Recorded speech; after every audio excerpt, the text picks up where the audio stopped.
Hello everybody and welcome back to another episode of Slice of Fried Gold. My name's Paddy. And I'm Ben. There was a watermelon under that guy. If you're joining us for the first time, make sure you like this video, subscribe to the channel, ring that notification bell, and if you're listening to us on Spotify, please do give us a 5-star review.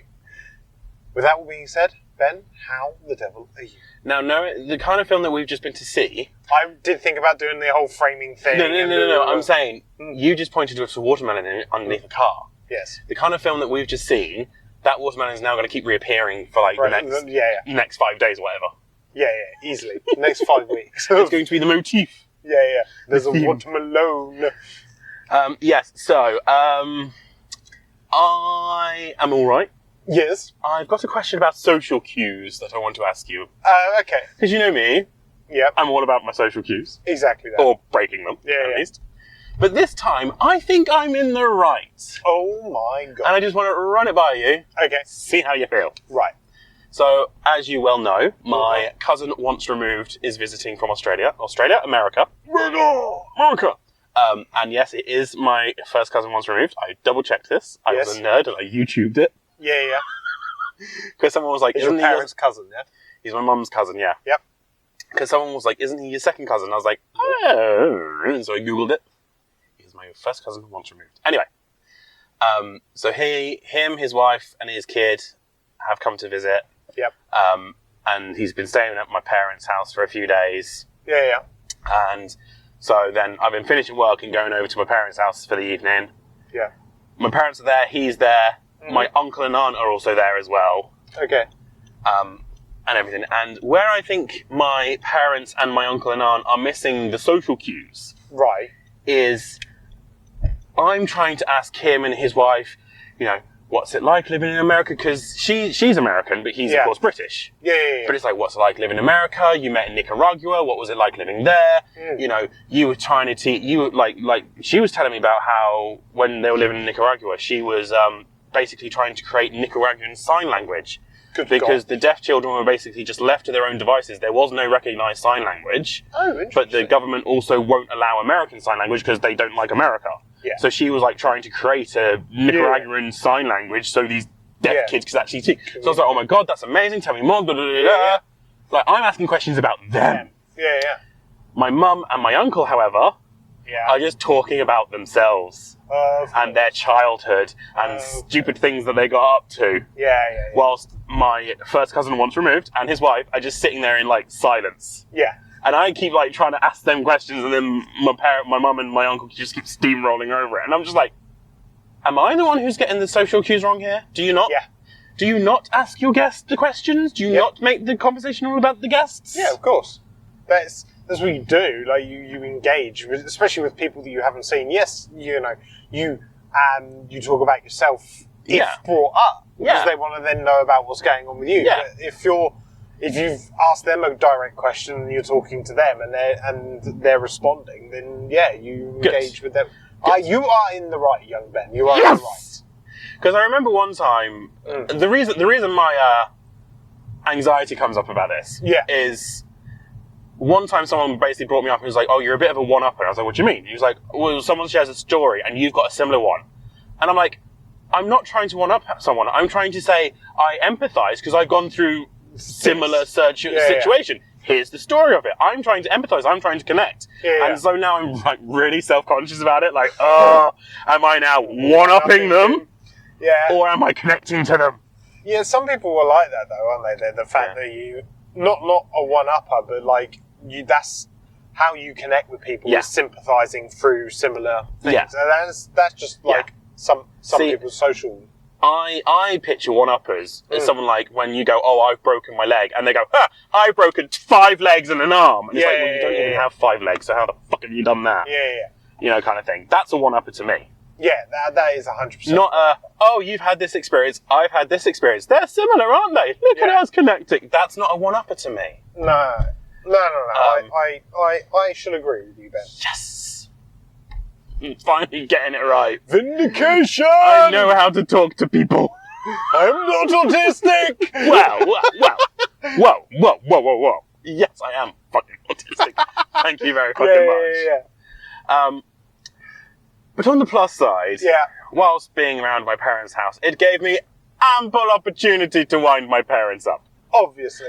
As you well know, I love winding them up. Yes, you do. My two favourite topics are how they inadvertently... Well, I managed to wind them up so much that they bought me a car before I turned 17. Yes. Because I kept calling it a birthday present. Yeah. And so in order to avoid it being a birthday present, they bought me a car when I was still 16. Yeah. And they're like, see, it's not a birthday present. I was like, I don't care. You bought me a car? I've got a car. I'm 16 and I have a car. Yep. I still remember me and you sitting in the car in the backyard going, oh my god, this is so cool. This is so cool. We can't go anywhere, but we can sit in the car. And then, of course, the other thing is I love winding them up saying that they do Christmas at Christmas time. Yes, they do. I now have a new thing to wind them up about. Oh, okay. Do tell. And it's chef's kiss. Oh, okay. So, of course, I've recently moved out. Yes. Part of which was I wanted to move out. Yes. But the other part was because Mum and Dad were hinting that they were going to move back up north. Right. Yeah. They haven't moved back up north, and they've gone and got a lodger. Yes. Right. Now, for those who don't know my parents' house, it is an old house. It is it's either late Victorian or early Edwardian. Yep. I think it's like 1905. Yes. But, for those who don't know, the flat that I lived in was the basement flat, and that was, when the house was first built, let's not beat around the bush, the servants' quarters. It was. Yes. How do I know that, people? Because the ground floor, it's all 7-foot-high ceilings, tiny little windows. Every floor above that, it's, 10-feet-high ceilings? Yeah. And floor-to-ceiling windows. Yeah. Lots of light, lots of air. Yeah. You can tell there's a difference. Yeah. And plus, the door to the basement is underneath the stairs. Yes.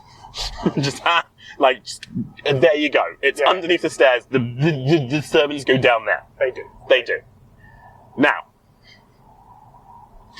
the lodger they have is a couple.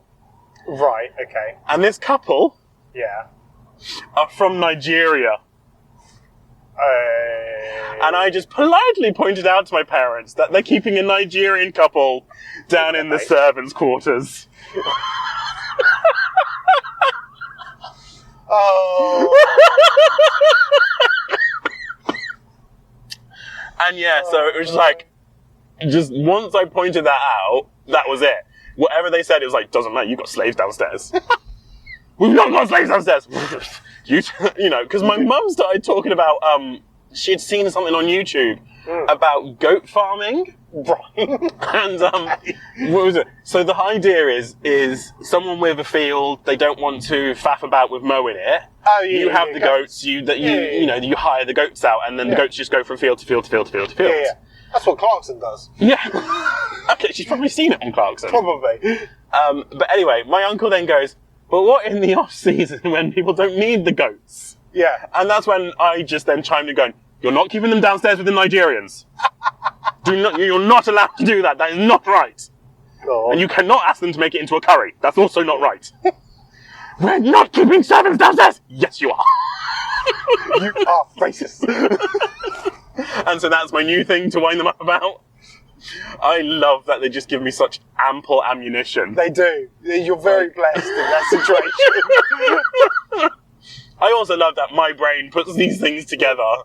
Because of course no one else has thought anything about it. No. Nigerian couple down in the flat. Oh, that's lovely. But until you point out it's a basement flat where it was the servants' quarters. Yeah. And now it's a problem. Now it's a problem. Now it's problematic. That's basically been my week. Paddy, how have you been? I've been fine. Mm-hmm. I did have a witty story to say about work, and I've completely forgotten about it. Been too distracted by the Nigerian slaves. Yes, basically. But yeah, work has been just super crazy busy at the moment. So it's just been basically, I've just kind of been working flat out. You know when your brain just switches off to everything. I've just been brain's just been dead and just not been paying attention to stuff. However, I did win a mini race on a driving lesson the other day. So when you're merging, yes. into you got one lane merging into another. Yes. it was in Colchester where it's at the beginning of a merge is at some traffic lights. So I was going to be like, okay, well, I'm going to test to see what my acceleration skills are like. And I did pretty well. I won. I was quite impressed. So much so that my driving instructor said, "You're going to be a little racer when you're fast." And I was just like, "Oh, I hope so. It'd be nice and get that bit out of my system." I never had that chance. So I mean, I'm surprised he didn't tell you off. You know. Well, no. I mean, I wasn't breaking the speed with it. You know what I mean? But just my acceleration was good. Like the gear changing and everything. You know what I mean? Very, very top gearing. Proud of you. Thank you. I am a semi-professional. I can't say professional yet because I haven't passed my test. But does that mean I'm a professional? Maybe. I passed my test a long time 13 ago. years ago. Yeah, a long time ago. We slap me on your insurance. We can go for a drive. No. No. Do you know how much that would add onto my insurance? I don't know. Probably quite a lot. I don't think it's quite a lot. This has got a turbo in it. Oh, yeah, I forgot yours. Yeah. I was going to say, it's not adding a lot onto my missus one, so. And also, what's the engine size on your missus? 1.3? Okay, yeah, this is 1.4 plus turbo. Yeah. So, but yeah, no. I was impressed with my driving skills the other day. I was very happy. But I got called a boy racer, and I'm 31. But yeah, other than that, unless I can remember my witty story, I don't really have much else to say. Obviously we've got a film to talk about. Yes. But I feel like it's going to be a very short conversation. So yes. I wondered if you wanted, as we have discussed very briefly within group chat, whether or not you want to discuss Doctor Who. Because obviously that was quite a big thing that happened over the weekend. Sure. I mean, I don't watch Doctor Who. I just have opinions on it. Yeah. I mean, I've begrudgingly watched it. Because obviously, as you do, you feel like, I feel like I need to watch it so I can have an opinion on it. And then I watch it and I go, what the fuck have I done to myself by letting myself watch it? However, out of all the episodes this season, there was one very good episode. And it was early on at the beginning. Was that the one set on midnight? No. Okay. That was a good episode, but that was only because of the twist at the end. Right. It wasn't good throughout, if that makes sense. Oh, thank God. There was a very good episode. I don't know if you've heard of. Is that person in the mic? No, that's the sign. I was like, what the fuck is that? It's the road sign. It's dark, Ben. I know. You have automatic headlights. They don't always turn on straight away. No, but yeah, okay. I saw a shadowy thing. I was being concerned. That's actually a good thing. Yeah. I was just thinking, can I hit it? Get away with it. Get away with it. Yeah, so there was one good episode this season. It had Alan Cummings in. He voiced one of the gods of the Pantheon, who was a cartoon character, and there was like a bit in the episode that was like cartoon based and stuff. It was very good. I really enjoyed that episode. But obviously, the big shock of this season was the fact that Ncuti has regenerated, and his tenure as the Doctor is already over. Yes.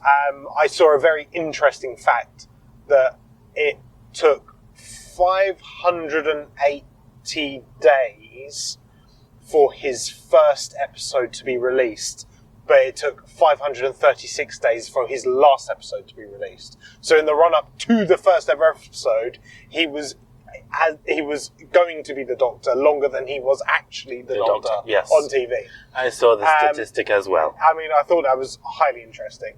However, the big, obviously, like we said, the shock is that he regenerated. But it was who he regenerated into, which was the interesting thing. And he regenerated into the actress of Billie Piper. Yes. Who obviously is very well known as Rose Tyler throughout the Doctor Who series, and is also referenced in Ncuti's first ever episode when he bigenerates with David Tennant's special. Now, your thoughts on the situation? I'm trying to remember what I said in that voice message. I know. I'm trying to...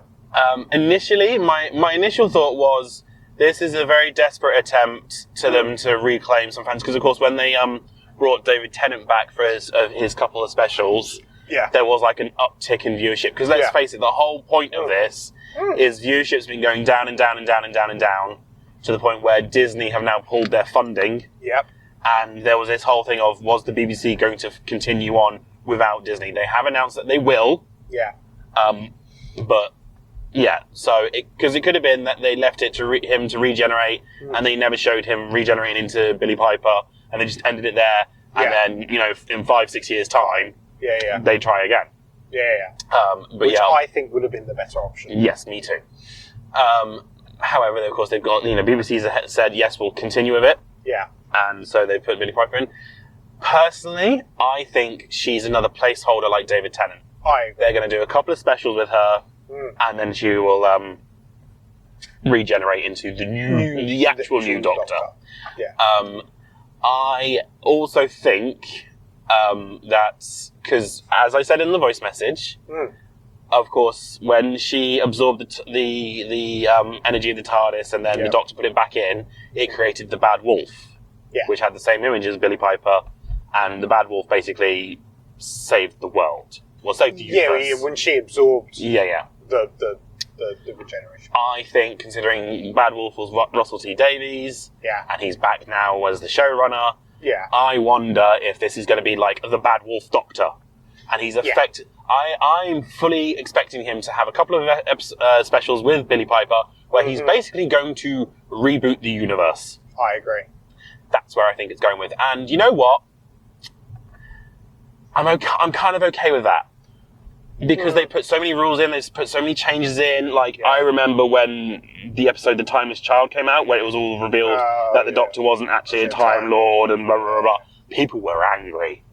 And so, whilst, if they did do that, if they did use her as a way to reboot the universe, it's basically them going, right, we failed.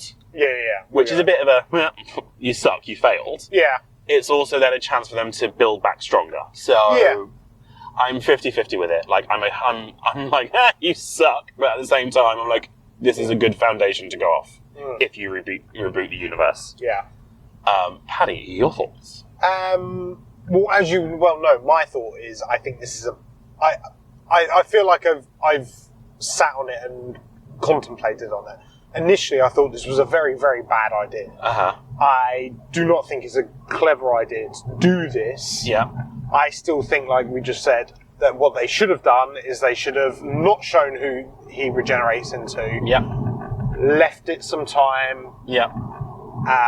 And then brought in whoever they want to bring in, and then start the universe fresh from there.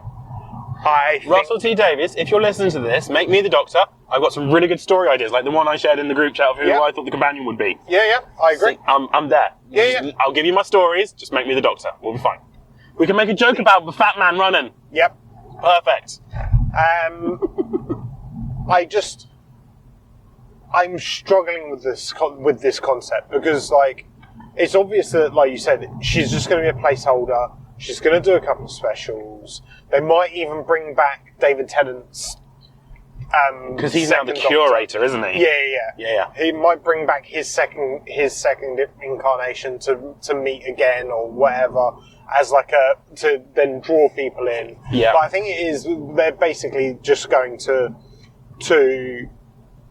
reboot the universe. The good thing I really like is the fact that Disney has pulled out, because them losing their budget is going to make them think like old school Doctor Who. Take them back to their roots. Tiny budgets, small sets, like, and force them to actually create a good story around that. Like, you think of when Russell T Davies came back with Christopher Eccleston and rebooted it all and brought it back. They didn't put massive budget into it. It was tiny budget, and that was when it was good. And then, you know, David Tennant's, they got some more, and even then they still had their episodes where they were small budget. You look at Blink was done because they didn't have enough filming time for, like, David and Martha and everybody. So they created this whole pocket small story that had them featuring in it. Yeah.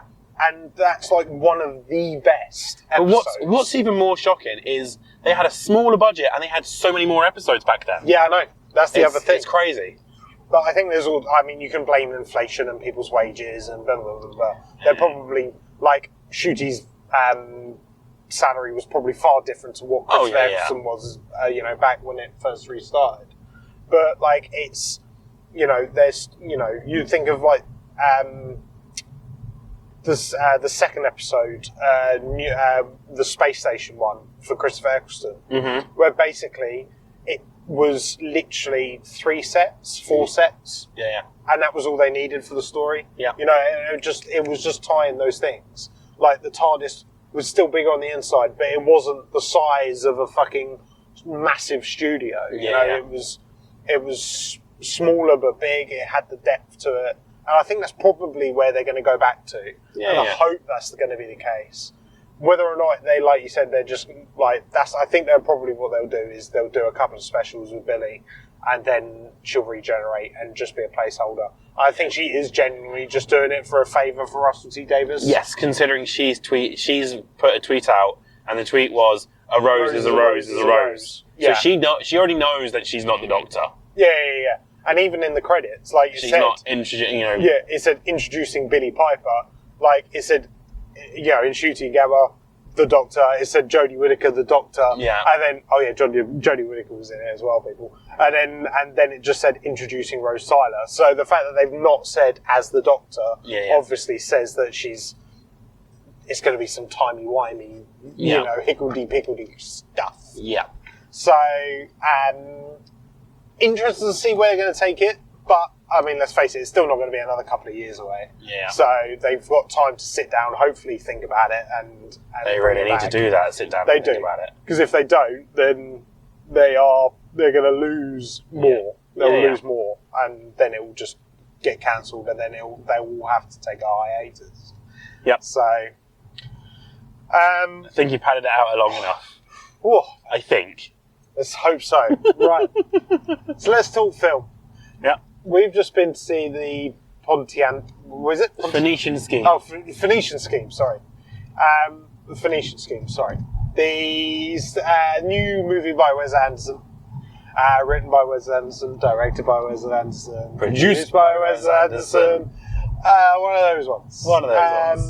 Not acted by, though. He doesn't act. No, I don't think he does even cameos. He's not even one of those ones that like Hitchcock would like walk across the screen. Or yeah, Peter Jackson would do that as well, wouldn't he? Yeah. He was like in every Lord of the Rings movie. Yeah. But yeah, so it's my turn to go first. It is. Isn't it?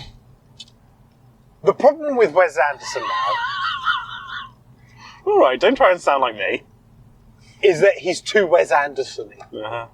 I feel like we've said this before about other directors, is that they end up getting lost and like, I'm this person, so I need to make a movie like this, but I need it to be this very type of thing, so I need to make it more like this. Yeah. Like, it's just, like American was saying, it was so like monotone and things like that, but that's just how his movies are, it gripped me to start with. This movie was like an hour and 40. At the beginning, I was kind of into it. I was like enjoying the story. Pace was going well. And then it kind of just slowed after the first 20 minutes, half an hour. And then for the last hour, I was bored. I just struggled with it. I could tell you were bored. You slumped over. But I was losing concentration. So I was trying to keep myself moving, like trying to like engage with the screen. But I was losing where it was going because I wasn't enveloped into the story. You can't argue the fact that the way the scripts are and the way everybody learns their lines and everything else, like, they are good actors and everybody loves working with him. And the set design, the thought that goes into those things is incredible. Like, I can't dispute any of that. But they're just not good films. Like, I don't know what it is. Like, I feel like Grand Budapest Hotel, you said this earlier as well, fantastic Mr. Fox. Like, I really enjoy those films, but now I feel like he's just gone too deep into that rabbit hole. And I feel like he might also not be able to feel like he can make a different type of film. You know, he has to make a Wes Anderson movie because he's Wes Anderson, you know? Yeah. But yeah, like, I think everybody was good. I've not seen the lady, like the female, the daughter of the man. I recognised her voice. I recognised her voice, but she sounded kind of like Daisy Ridley. She kind of looked like Daisy Ridley. She also sounded like a bit like Sophie Turner in Game of Thrones. Oh yeah, she did a bit. When she was like, "You murdered my mother." Yeah. I was straight back Game of Thrones when Sansa's accusing Littlefinger. Right at the end in the final season. Yeah, no, I get what you mean, 100%. But yeah, I really struggled with this. I wasn't engaged. I didn't think it was very good. But I appreciate his movies for the sense of scale and production. Like, I think on that aspect, that's why I really like his movies, but that's only from like that point of view. I don't think from like an entertainment point of view, they're entertaining. No. I've just lost a lot of interest in those films now.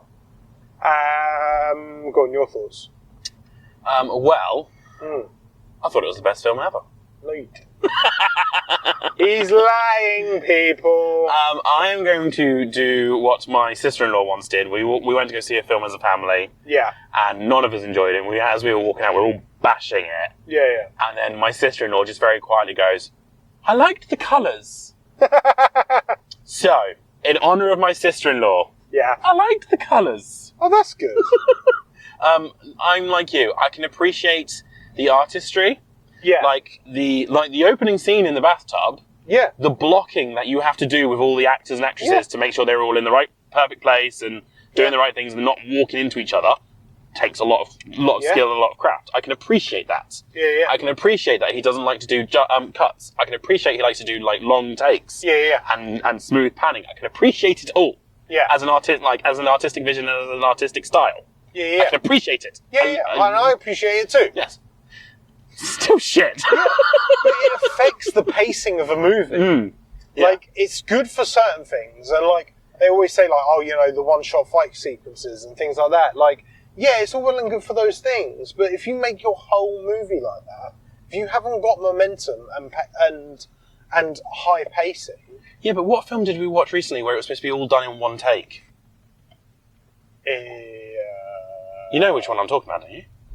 Oh, there was a film. The only one I know that was recently done that was one take was obviously 1917. No, there's another one that recently came out and it was all in one take. Maybe it was the one I saw without you. Well, maybe. I don't remember. Yes. No, I agree with you. It completely dulls the pace. I don't like his framing. I find his framing weird. Yes, he loves everything symmetrical and everything to be perfectly in the middle. Fine, grand, but life isn't like that.